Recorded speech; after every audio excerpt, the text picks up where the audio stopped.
You already know this place. A castle on a crag, a count, a coffin, 100 films, 1,000 paperbacks, and a plastic cape you wore one October when you were 9 years old. A country the rest of the world borrowed and never gave back.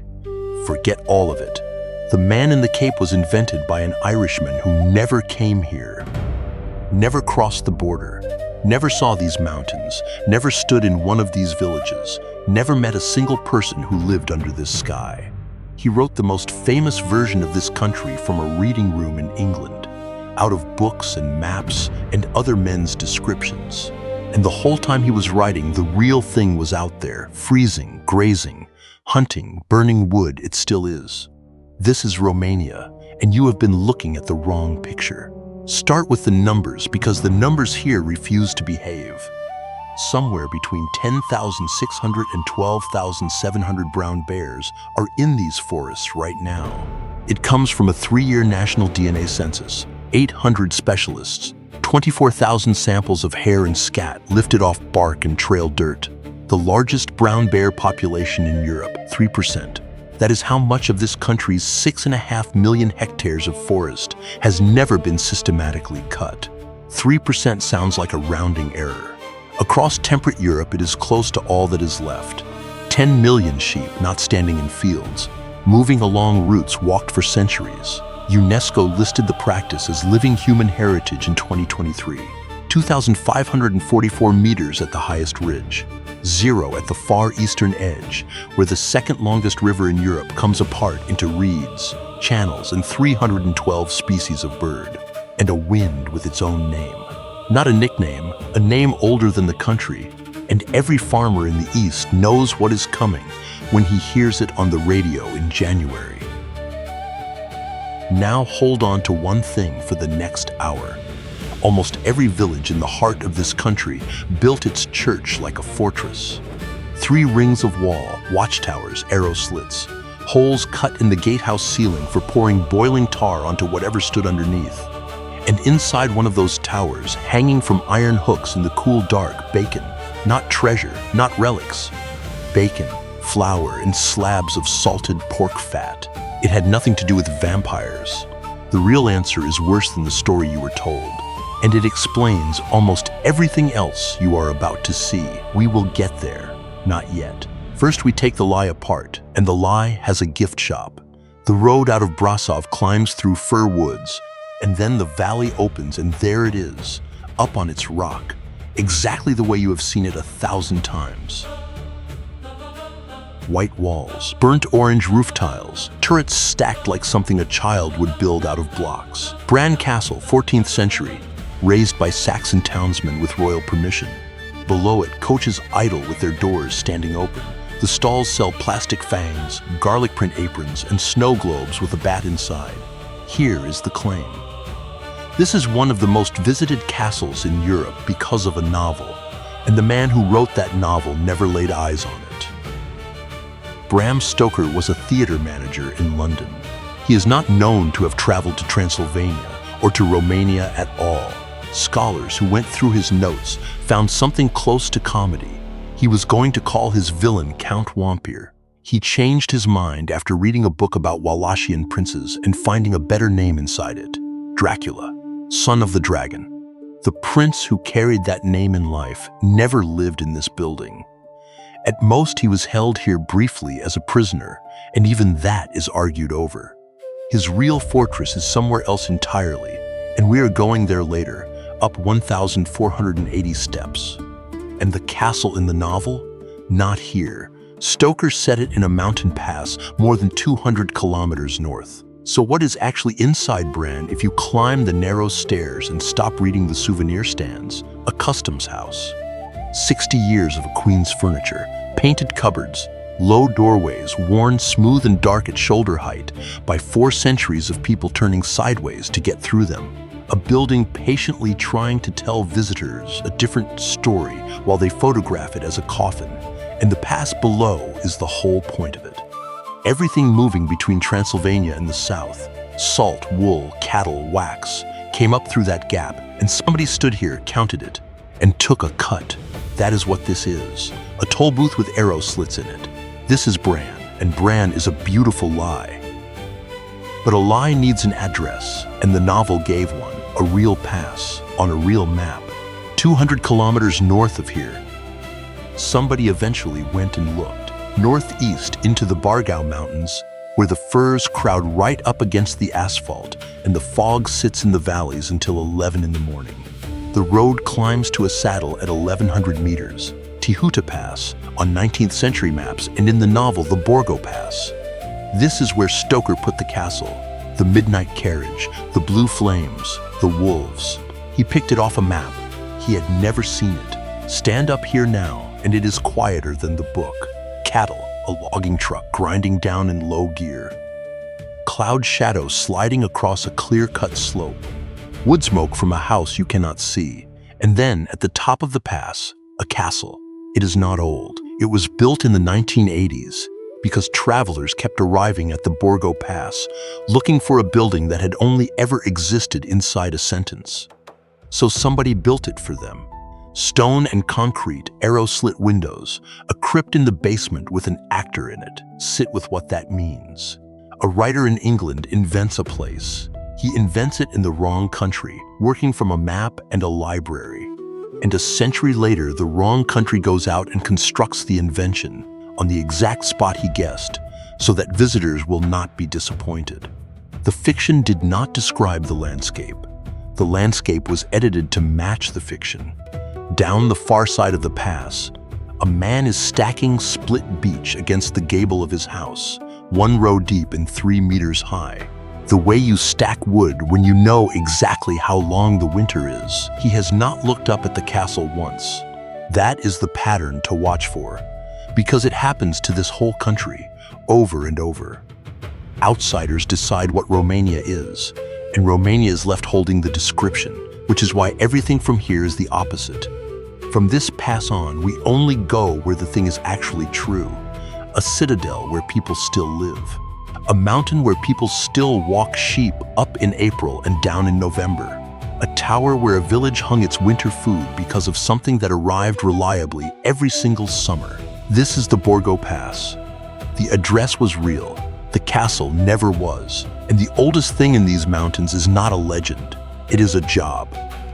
Southwest now onto a promontory above the Transylvanian River and up through a gate under a clock tower with a painted tile roof. Sighișoara, 900 people live inside these walls, not caretakers, residents. Children walk to school past towers built in the 14th century. Washing hangs across a lane that has been exactly this width since the Saxons laid it out. This is one of the last inhabited medieval citadels in Europe, and the way it was built tells you precisely who built it. Look at the towers. Each one was raised, paid for, armed and defended by a single guild. The tailors had a tower. The tinsmiths had a tower. The blacksmiths, the rope makers, the butchers. Every trade held one stretch of wall and answered for whatever happened along it. If the shoemaker's tower fell, that was on the shoemakers. No lord built this city. Craftsmen built it and then defended it themselves with their own money and their own hands. Now the name. In 1431, a document was issued from this town by a Wallachian prince living here in exile, Vlad Dracula, father of the man the world would later borrow. It is the first time the town's Romanian name appears in writing. His son, tradition says, was born here in a yellow house on the street of the tinsmiths. Historians still argue about the room. The document is solid, the nursery is not. Climb the covered wooden staircase, 175 steps under a shingled roof, built in 1642 so that school children could get up the hill in winter without freezing. At the top, a Gothic church, and behind it a hillside cemetery where the German inscriptions simply stop quite suddenly around 1990.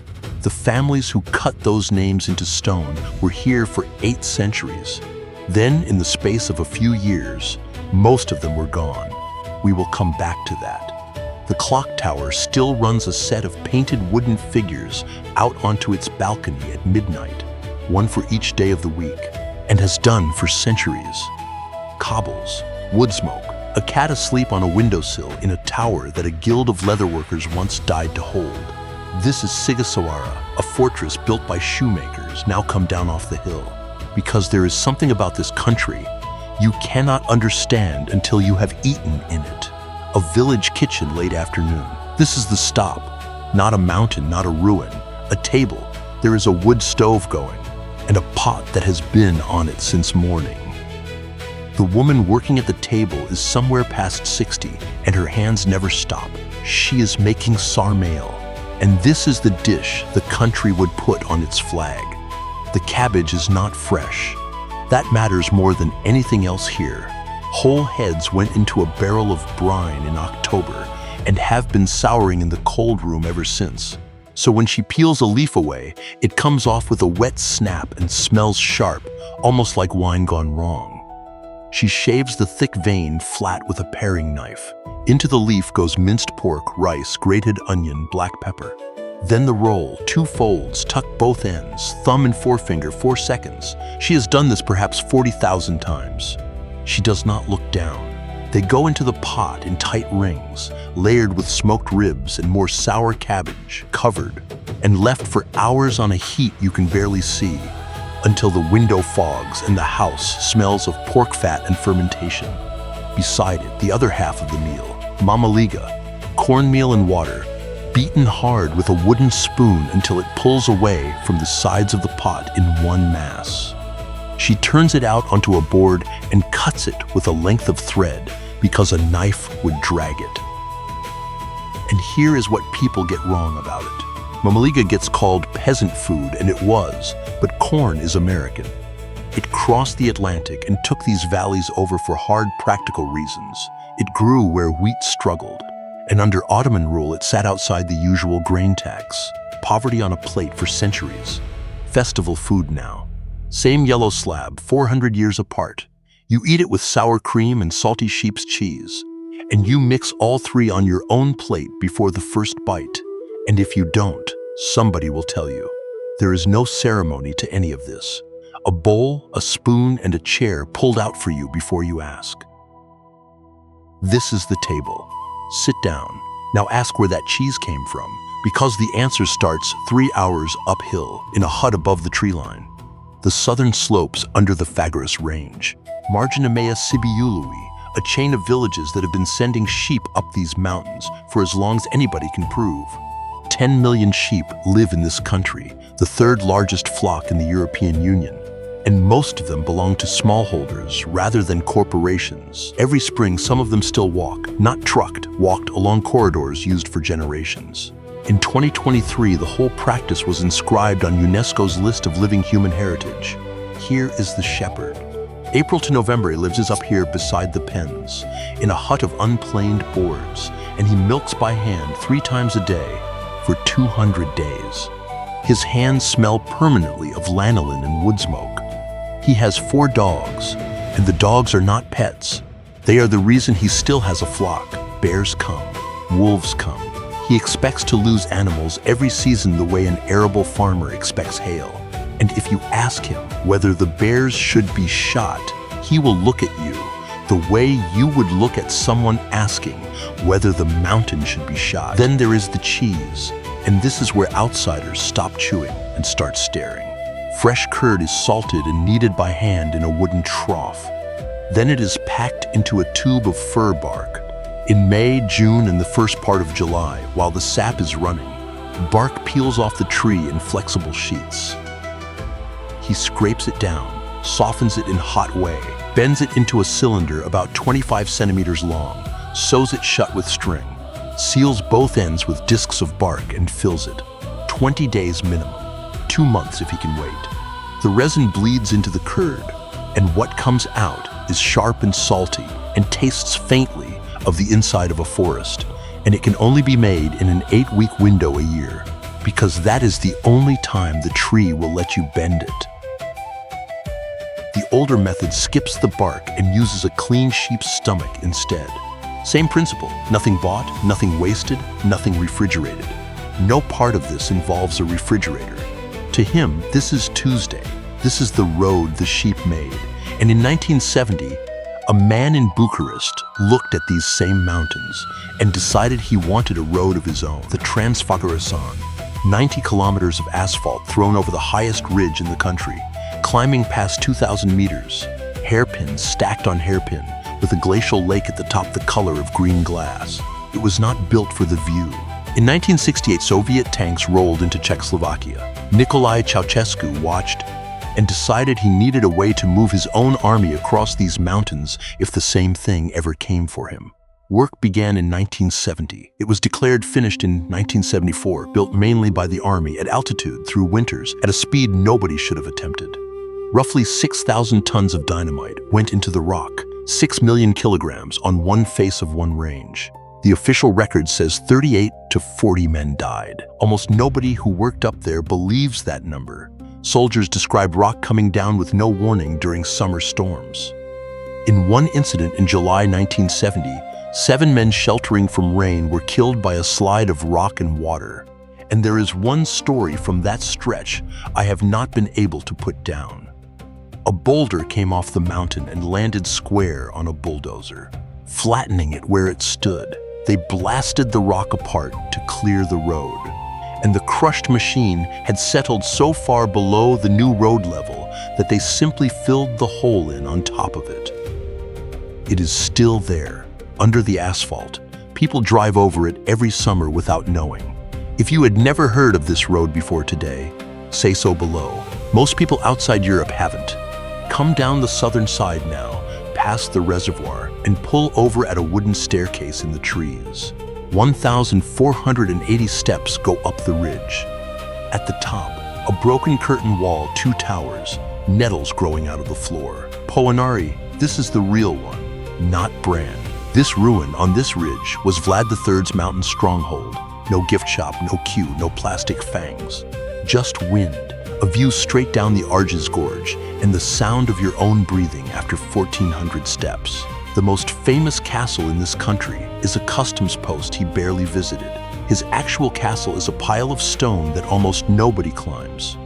This is the road fear built. Now stop climbing. We are going the other way. Under the town of Turda, in western Transylvania, the mountain is hollow. Salt has been cut out of this hill since at least the 11th century, and possibly since the Romans. Men went down with picks, hammers, chisels, and steel wedges, and were paid in coins, ale, and loaves of bread. They cut bell-shaped chambers, wide at the floor, narrowing towards the roof so the salt would hold its own weight. Then they cut another chamber below it, then another. The mine closed in 1932, and the town above it went quiet. And this is where its second life starts, which is stranger than the first. During the Second World War, the galleries became an air raid shelter. Hundreds of people underground, listening to a war they could not see. Afterwards, for decades, the chambers were used to store cheese, cool, dry, dark, salt in the air. The same physics that let a village keep meat through winter, running 100 meters down and at industrial scale. Today, you walk in along a tunnel, and the walls are gray and slick and taste of the sea if you touch a finger to them, and then your tongue. The tunnel goes on, and then it opens. The Teresia chamber drops away below you like a cathedral turned upside down, more than 100 meters from the mouth of the shaft to the floor. Salt hangs down the walls in white folds, like a waterfall stopped halfway. At the bottom there is a lake, black and completely still, with small boats on it. And there is a Ferris wheel lit up, turning slowly, 100 meters underground. It should be ridiculous. Stand on that balcony, and it is not. The air is thick and cold, and does something to the back of your throat. People with damaged lungs come down here to breathe it, and that is not folklore. The temperature, the humidity, and the salt aerosol are all measurable, and the mine has been used as a treatment room for a long time. 900 years of men chipping salt out of the dark so a village could keep meat through winter, and the emptiness they left behind is now a room where children scream on a fairground ride. This is Turda. The mountain is hollow, and it is still working. Now back up into daylight, because I owe you an answer. Birton. A few hundred people in a fold of the Tarnava hills, vines on the slopes, geese in the lane. And above the village, bigger than everything else put together, a church wearing 3 rings of stone wall, not a chapel with a fence. 3 concentric walls, 6 towers, 2 bastions, and every wall built to be stood on and fought from. Now the answer I promised you. The people who built this were Saxons, German settlers invited east by Hungarian kings in the 12th and 13th centuries to farm on the frontier and hold it. Not nobles, merchants, farmers, tanners, carpenters, and from the 15th century on, this frontier had a season. Ottoman raiding parties, Tatar horsemen. Not a war with a date you can memorize, a recurring event like a harvest that arrived, took captives, burned what was standing, and left. The fortified church at Przemyr sat in a village destroyed, by some counts, around 50 times. The church itself was taken once. A nobleman would have built a castle and a church. These people could not afford 2 buildings, so they built one, and when the alarm went up, the whole village went inside it. Families, grain, salted pork, as much livestock as would fit through the gate. That is what the Bacon Tower is. Not a curiosity. A larder inside a keep, hooks in the ceiling, thick stone holding the cold, so that 3 weeks into a siege in August, you were still eating. The monster was never a count. The monster was a season, and it came from the south on horses. Look at the sacristy door, made here in 1515. One key throws 19 bolts at once in different directions through a mechanism of oak and iron that won a prize in Paris in 1898. Everything these people owned that mattered went behind it. And the small room against the wall, couples who wanted a divorce were locked in there for 2 weeks with 1 bed, 1 plate, spoon, all shared. They say that in 3 centuries, exactly 1 couple came out still wanting it. Go inside the church on a weekday when there is nobody. A bell rope moves very slightly. Somewhere above, a shutter knocks once against stone. A pew creaks as the building warms. Then nothing at all for a long time. The families who kept this alive for 8 centuries mostly left after 1989, within a few years for Germany. The churches stayed. Somebody still comes to unlock them. This is Bearton, the monster was a season. But there is one thing in this country that never needed walls, because nothing ever conquered it. Go up into the Fagaras Mountains off the road into a valley called Boyamica. Keep walking, the track ends, then the path ends, then the noise ends, and then you are inside it. Beech trunks as thick as a car, going up 30 meters before the first branch. Trees lying where they fell decades ago, gone soft and green and full of beetles because nobody took them away. Light coming down in shafts through a canopy that has been closing and reopening on its own schedule since before this country had a name. No stumps, no saw has ever been in here, 3%. That is the share of this country's forest that has never been systematically logged. And it is most of what remains of Europe's primeval temperate woodland. Surveys have mapped around 500,000 hectares of primary and old-growth forest still standing in these mountains. 24,000 of them went into a UNESCO World Heritage listing in 2017, and the forest is full. 10 to 12,000 brown bears, the largest population in Europe, 2 to 3,000 wolves. Lynx in numbers no other country in the European Union can claim. And since 2014, bison. The European bison, the heaviest land animal on this continent, a ton of muscle standing shoulder high to a grown man, was gone from Romania for over 200 years.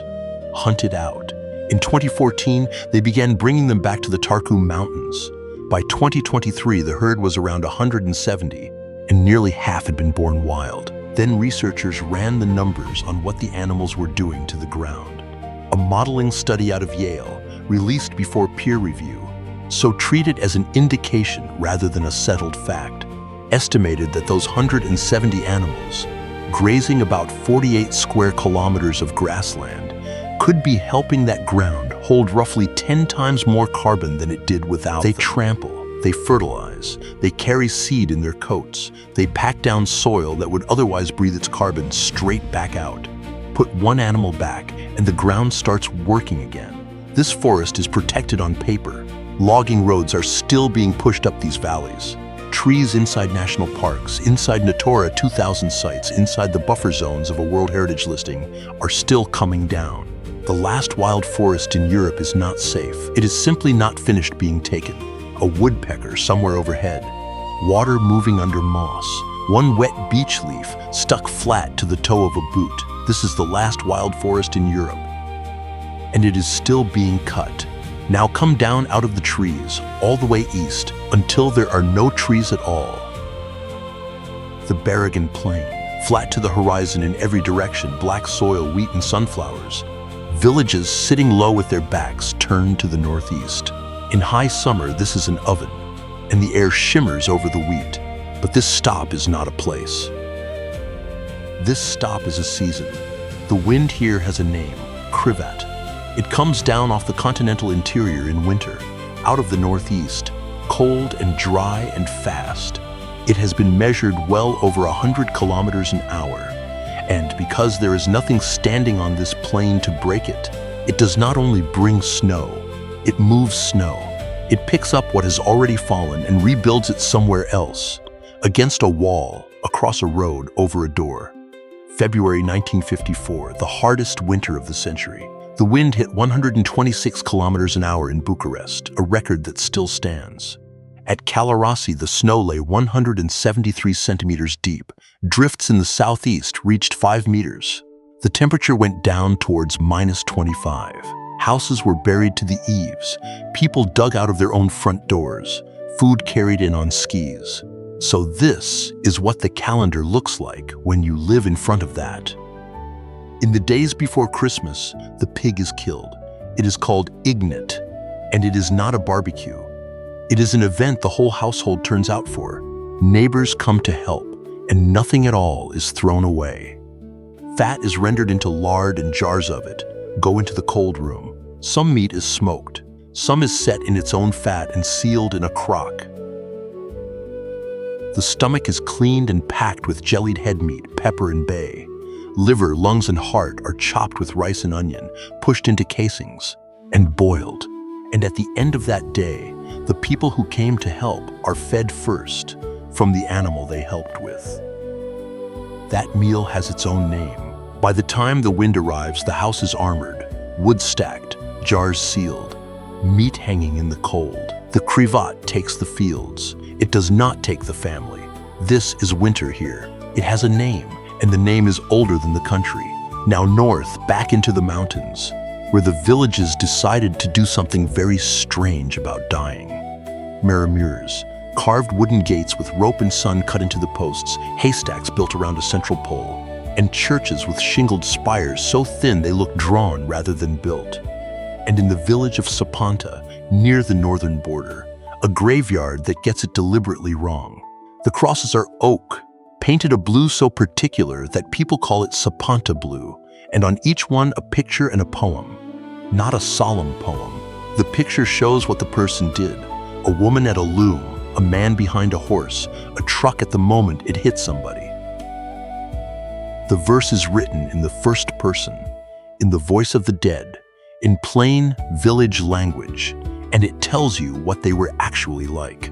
That one drank. That one was difficult to live with. That one loved her children and complained about everything else.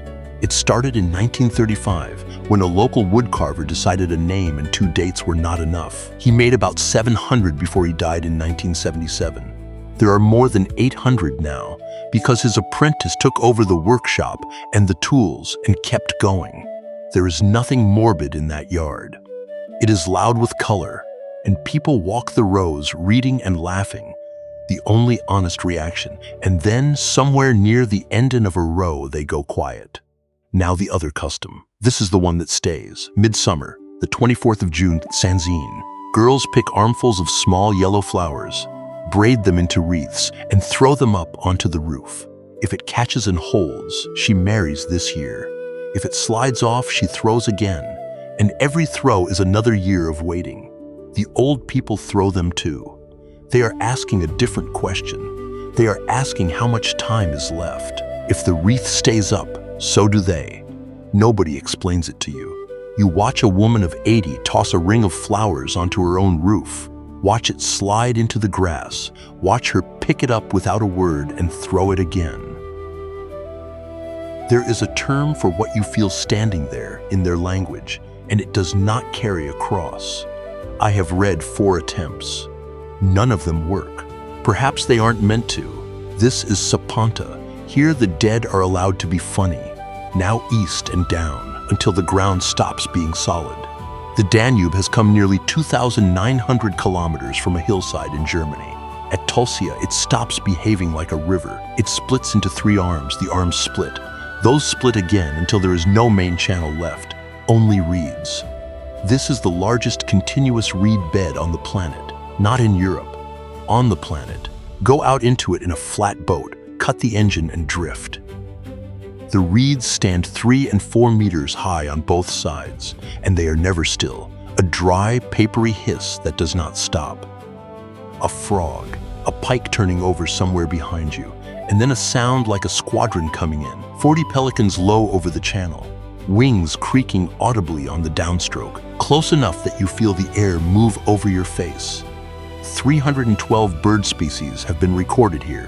The largest colony of great white pelicans in Europe nests in the protected core.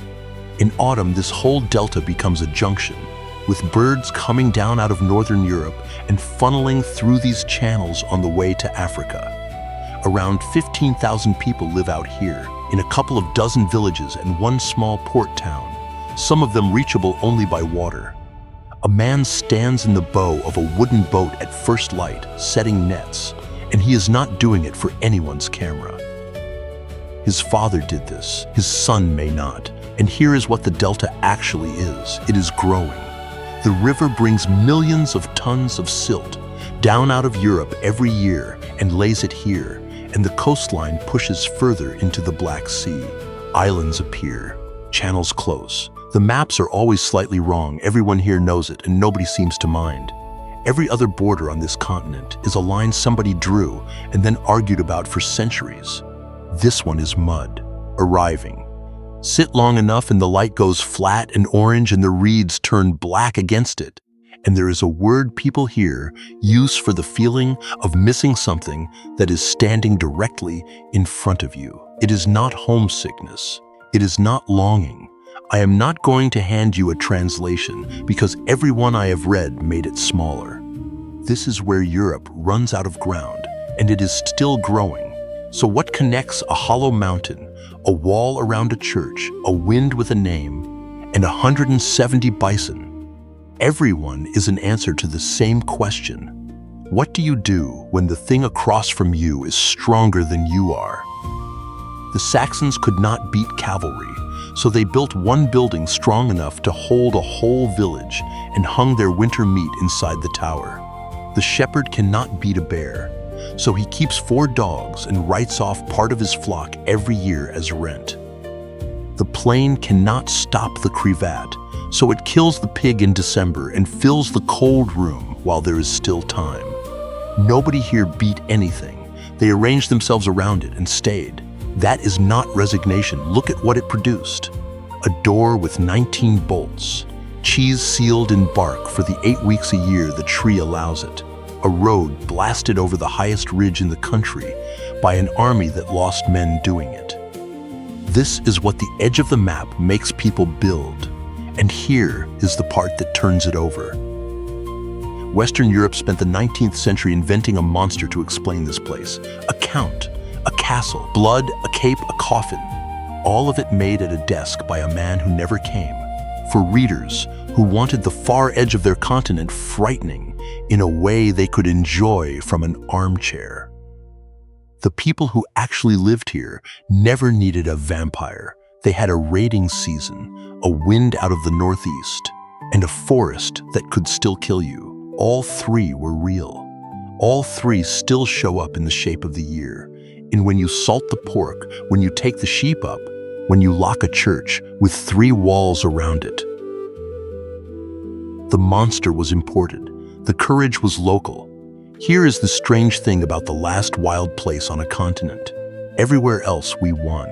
We cut the forest, straightened the river, shot the big animals, and got comfortable so completely that we forgot it had ever been a negotiation. Then the weather changed, and it turned out the negotiation had never closed.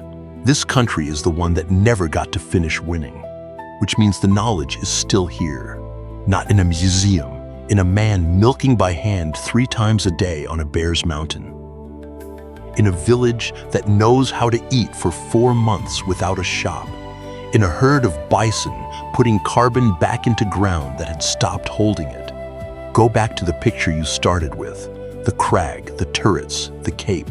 Now set it beside the real one. A beach valley with no stumps, a lane of geese under a church with 3 walls, a boat sitting still in the reeds while the coastline quietly grows. One of those was written in a library. The other is out there right now in the dark, breathing. Thank you for walking this one with me. If you made it this far, you are the kind of person these journeys get made for. Subscribe, and I will see you on the next one. One question to carry out. If the last wild forest in Europe is still being cut while it sits on the World Heritage List, who is it being saved for?